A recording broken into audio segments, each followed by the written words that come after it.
Thomas Kavalam എഴുതിയ മിനിക്കഥ വൈകി വന്ന വിവേകം. ശബ്ദം നൽകുന്നത് ജെസ്സി ജോൺ. രാവിലെ ആശുപത്രിയുടെ മുന്നിലെ റോഡിൽ പതിവ് പോലെ ആംബുലൻസുകളുടെ സൈറൻ മുഴങ്ങുന്നുണ്ടായിരുന്നു. പക്ഷെ ആ ദിവസം അതിനൊരു വ്യത്യാസമുണ്ടായിരുന്നു.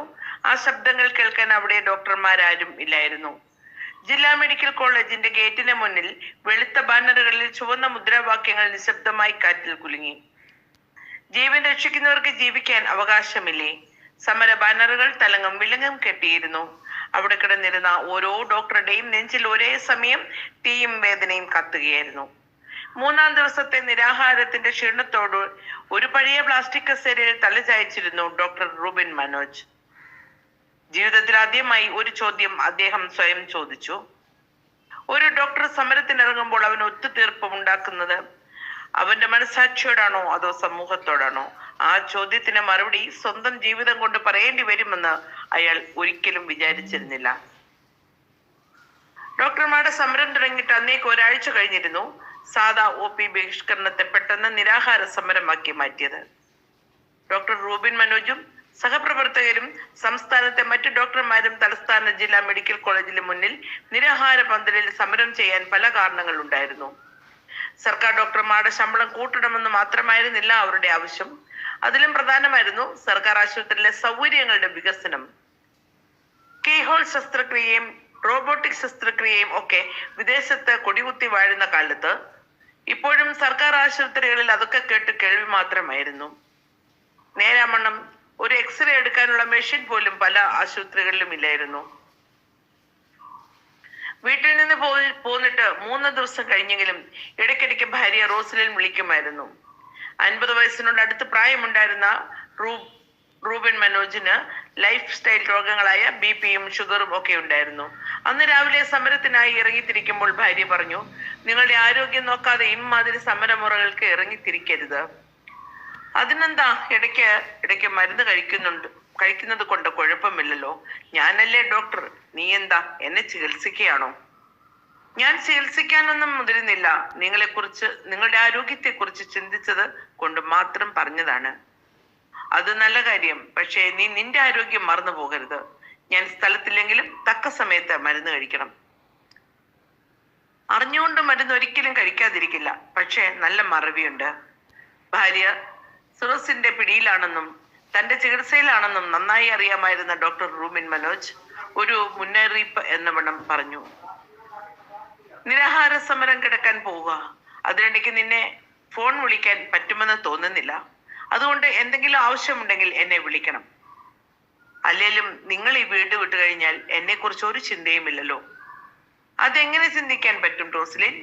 ആശുപത്രിയിൽ ചെന്നാലേ 1000 പേഷ്യൻസ് കാണും. അവരുടെ ചരിത്രവും രോഗവും എല്ലാം പഠിച്ചു വരുമ്പോൾ പല ദിവസങ്ങളിലും ഊട് പോലും മറക്കും. അത് നിന്നെ കുറിച്ച് ചിന്തയില്ലാഞ്ഞിട്ടല്ല. അങ്ങനെയുള്ള ആളാണോ ഇപ്പോൾ സമരം എന്ന് പറഞ്ഞ് ഇറങ്ങിത്തിരിച്ചിരിക്കുന്നത്? ഒഴിവാക്കാൻ പറ്റാത്ത സാഹചര്യമാ. വലിയ പ്രയോജനമുണ്ടെന്ന് തോന്നുന്നില്ല. 1 വർഷം ആശാവർക്കർമാർ സമരത്തിൽ കിടന്നു. സർക്കാർ തിരിഞ്ഞു നോക്കിയില്ല. ഏതായാലും മക്കളെ വിളിക്കാൻ മറക്കരുത് വൈകിട്ട്. ഡോക്ടർക്ക് 2 മക്കളായിരുന്നു, ഒരാണും ഒരു പെണ്ണും. ആൺകുട്ടി കാനഡയിൽ, പെൺകുട്ടി ഓസ്ട്രേലിയയിൽ. അവർക്ക് അവരവരുടെ കുടുംബങ്ങളുമായി എന്നും രാത്രിയിൽ വീഡിയോ കോൾ വിളിക്കും, അപ്പന്റെ അമ്മയുടെയും വിവരങ്ങൾ അറിയുവാൻ. നിരാഹാര പന്തലിൽ റൂബിൻ മനോജ് വിശന്നിരിക്കുമ്പോൾ അദ്ദേഹത്തോടൊപ്പം വേറെയും 10 ഡോക്ടർമാരുണ്ടായിരുന്നു. അവർ പരസ്പരം ജീവിതാനുഭവങ്ങൾ പങ്കുവെച്ചുകൊണ്ടിരുന്നു. അപ്പോഴാണ് ഹെഡ് നേഴ്സ് ഫിലോമിന സമരപന്തലിലേക്ക് പെട്ടെന്ന് കടന്നു വന്നത്. അവർ വല്ലാതെ അസ്വസ്ഥയായി കാണപ്പെട്ടു. പെട്ടെന്ന് റൂബിൻ മനോജിന്റെ അടുത്തേക്ക് ചെന്ന് ചെവിയിൽ പറയും വിധം ഫിലോമിന പറഞ്ഞു, കാഷ്വാലിറ്റിയിൽ ഒരു സ്ത്രീയെ കൊണ്ടുവന്നിട്ടുണ്ട്. അടിയന്തരമായി ശസ്ത്രക്രിയ ആവശ്യമാണ്. ഡോക്ടർ ദയവായി വരണം. It's so urgent. I am starving. I haven't eaten anything for 3 days.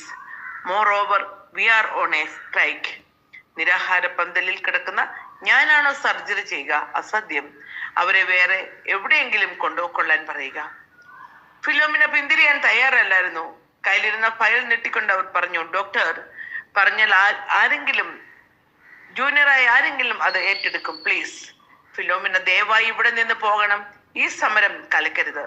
മനസ്സോടെ അവർ അവിടെ നിന്ന് പോയി. തിരിച്ചു ചെന്നപ്പോൾ അവർക്ക് വളരെ മാനസിക വ്യഥയുണ്ടായി. വരുമ്പോൾ തന്നെ അർത്ഥബോധാവസ്ഥയിലായിരുന്നു. രോഗി ഏതാണ്ട് പൂർണ്ണമായ ബോധം നഷ്ടപ്പെട്ട സ്ഥിതിയിലായിരുന്നു. ഒരു പക്ഷെ പോയിരിക്കുമോ എന്ന് പോലും അവർ ഭയപ്പെട്ടു. അന്ന് വൈകിട്ട് സമരപന്തലിൽ വിശപ്പിനോടും ദാഹത്തിനോടും വെല്ലുവിളിച്ച് മരണത്തോട് പടവെട്ടിക്കൊണ്ടിരിക്കുന്ന റൂബിൾ മനോജിനോട് വിദേശത്തുള്ള മക്കൾ സംസാരിച്ചപ്പോഴാണ് അദ്ദേഹം ആ വിവരം അറിയുന്നത്. അത് കേട്ട് അദ്ദേഹം ഞെട്ടിപ്പോയി. വിദേശത്തുള്ള മകൻ ചോദിച്ചു, പപ്പ എന്ത് ക്രൂരതയാണ് കാണിച്ചത്? മമ്മിയെ ആശുപത്രിയിൽ കൊണ്ടുവന്ന് പപ്പയുടെ കാൽക്കൽ വെച്ച് അവർ യാചിച്ചില്ലേ ജീവൻ രക്ഷിക്കാൻ? ഒരു നിമിഷം പപ്പ മനസ്സ് വെച്ചിരുന്നെങ്കിൽ മമ്മിയുടെ ജീവൻ രക്ഷിക്കാമായിരുന്നു. അയ്യോ മോനെ, ഞാനത് അറിഞ്ഞിരുന്നില്ല. ഏതോ ഒരു രോഗി എന്നാണ് ഞാൻ വിചാരിച്ചത്. അത് പറയുമ്പോഴും റൂബിൾ മനോജ് ഏതാണ്ട് അബോധാവസ്ഥയിലായിരുന്നു. ദിവസങ്ങളായി ആഹാരം കഴിക്കാതെയുള്ള സമരം അയാളെ വല്ലാതെ തളർത്തിയിരുന്നു. അസ്വസ്ഥത കാണിച്ച് അയാളെ പെട്ടെന്ന് ആശുപത്രിയിലേക്ക് മാറ്റി. ICUവിലെ ഇരുണ്ട വെളിച്ചത്തിൽ റൂബിൾ മനോജ് കണ്ണുകൾ തുറക്കുമ്പോൾ അവന്റെ ചുറ്റും യന്ത്രങ്ങളുടെ ശബ്ദം മാത്രം. സിരകളിലൂടെ കയറിയ സലൈൻ നിരാഹാരത്തിന്റെ അവസാന സാക്ഷി പോലെ മന്ദമായി ഒഴുകിക്കൊണ്ടിരുന്നു. തലക്കരിയിൽ നിശബ്ദമായിരുന്ന ഫിലോമിന കണ്ണുകൾ തുടച്ചുകൊണ്ട് പറഞ്ഞു, ഡോക്ടർ, അടുത്തുള്ള പ്രൈവറ്റ് ആശുപത്രിയിലേക്ക് കൊണ്ടുപോയ അവരെ രക്ഷിക്കാനായില്ല.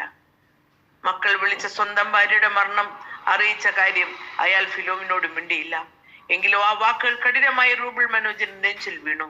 ആ നിമിഷം അയാൾക്ക് മനസ്സിലായി, ആ സ്ത്രീ എന്നല്ല, ഏതൊരു സ്ത്രീയും ആരുടെയൊക്കെയോ അമ്മയോ ഭാര്യയോ പെങ്ങളോ മകളോ ആണെന്ന സത്യം. അതുപോലെ തന്നെ ഏതൊരു പുരുഷനും ആരുടെയൊക്കെയോ അച്ഛനോ മകനോ ചേട്ടനോ അനിയനോ ഒക്കെയാണ്. അയാളുടെ ഭാര്യയെ നഷ്ടപ്പെട്ട അയാൾ വേർപാടിന്റെ വേദന അറിഞ്ഞു. അയാളുടെ കണ്ണുകളിൽ നിന്ന് ഒരു തുള്ളി കണ്ണിൽ നിന്ന് നിശബ്ദമായി ഒഴുകി. അയാൾ മന്ദമായി ആത്മഹത്യ ചെയ്തു. സമരം ജയിച്ചേക്കാം, പക്ഷെ ഈ തോൽവി എനിക്ക് ജീവിതം മുഴുവനും സഹിക്കേണ്ടി വരും. ICUവിന്റെ ജനലിൽ കൂടെ അയാൾ പുറത്തേക്ക് നോക്കി. ആംബുലൻസിന്റെ സൈറൻ വീണ്ടും മുഴങ്ങി. ആ സമരപ്പന്തൽ അവിടെ ഉണ്ടായിരുന്നില്ല. മന്ദമായി അകത്തേക്ക് വീശിയ കാറ്റിൽ ഡോക്ടർ റൂബിൾ മനോജ് ഒരു ചെറിയ മയക്കത്തിലേക്ക് വീണു. നന്ദി, നമസ്കാരം.